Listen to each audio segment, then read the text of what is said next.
Alright, so let's start with building your first funnel. If you haven't built any, you can start it by clicking on Create a Funnel. Here you see the different designs that we have created for you that you can start with.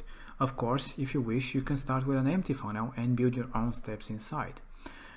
Here are some of the designs that you have. You can filter by the different categories depending on what you're trying to create.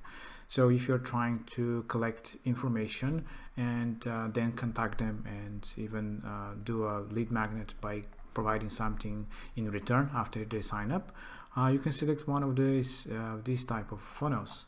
If you're trying to sell something, you can do the sales funnels. Of course, you can sell with any of the different funnels.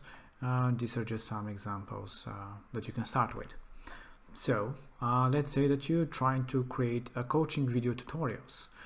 So you can, let's say that you like this design.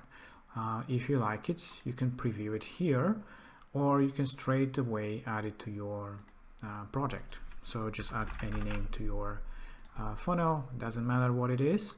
And just like that, you've created your first funnel.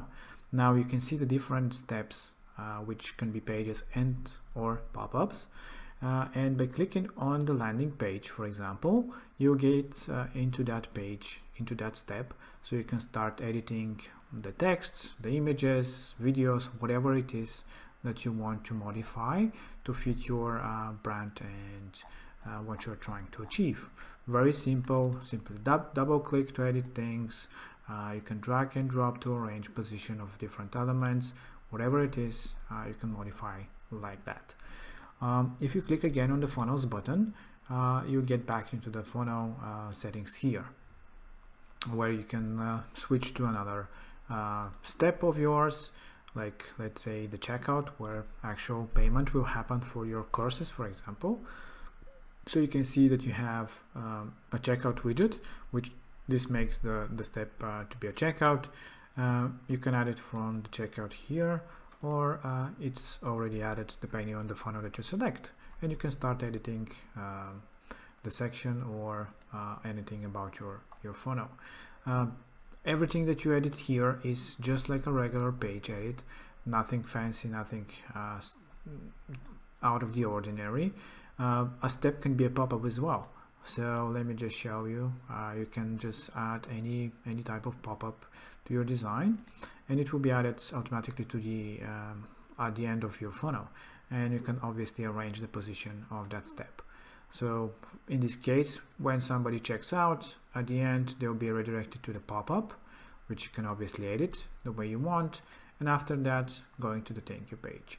This is just obviously doesn't make sense, but this is just an example of how you can add steps to your funnels.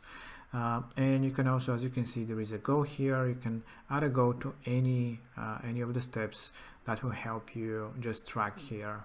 It's just clean and easier organization for what are your goals. For example, one goal would be to get people from the landing page to your checkout, and obviously the next goal would be to get from the checkout to your thank you page, which means that somebody has purchased your course. So it is a nice way to track that as well.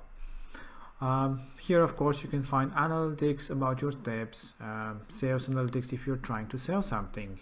Now this will populate after you have some sales, of course.